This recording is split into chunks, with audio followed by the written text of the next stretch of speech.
दोस्तों real estate सां ताल्लुक़ रखंदड़ ऐं कराची में रहंदड़ मेहड़ वासण दुआ थेबो ऐं सो कॉल्ड ब्लैकमेलर इम्तियाज़ चांडियो जे दरमियान जंग छिड़ी वई आहे। हाणे इम्तियाज़ चांडियो जी तबियत ऐं आदत सवाइ ब्लैकमेलिंग जे ॿियो को कमु न आहे। हू दलाली कंदो आहे, दलालीअ ते हलंदो आहे ऐं दलाली हुनजो शेवो आहे।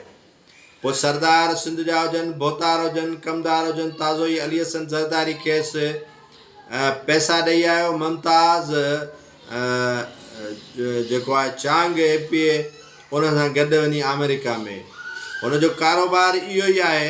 ऐं ॿुधण में इहो अचे पियो त दुआ जे ॾेरनि खां हुन 5 लख रुपया वरिता आहिनि ऐं उन खां पोइ हुन छोकिरी जे जेको आहे सो ते इल्ज़ाम ऐं बोतान बाज़ियूं शुरू कयूं आहिनि। ऐं असांखे हक़ु नथो पहुचे त कंहिंजी ज़ाती ज़िंदगीअ ते इंटरफेयर कयूं, कंहिंजी ज़ाती ज़िंदगीअ में इन्वॉल्वमेंट कयूं, लेकिन जेको सो कॉल्ड अमेरिका में वेठल सिंध जो दर्द रखंदड़ जेको आहे सो ब्लैकमेलर इम्तियाज़ चांडे खे वॾो हिकिड़ो दर्द थी पियो आहे। उनजे पेट में पीड़ा आहे त दुआ भुट्टो पंहिंजे मुड़ुस खे यरगमाल कई वेठी आहे, पंहिंजे मुड़ुस खे कब्ज़े में कई वेठी आहे। उहो उनजो मुड़ुसु आहे, को इम्तियाज़ चांडियो जो मुड़ुसु थोरो ई आहे। इम्तियाज़ चांडियो केरु थींदो आहे जो इन मामले खे खणी वेहण वारो या कंहिंजी ज़ाती ज़िंदगीअ में इंटरफेयर करण वारो।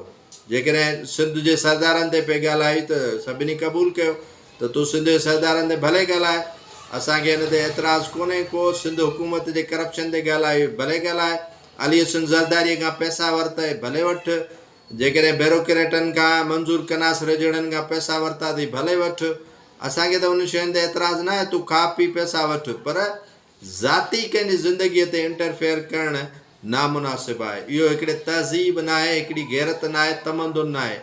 जंहिं इन में आउं चवंदुसि त इम्तियाज़ चांडियो कुंभ जे बिटू वारो किरदारु अदा करे पियो ऐं हू बि दलाली कंदो हो ऐं हीअ बि दलाली करे पियो।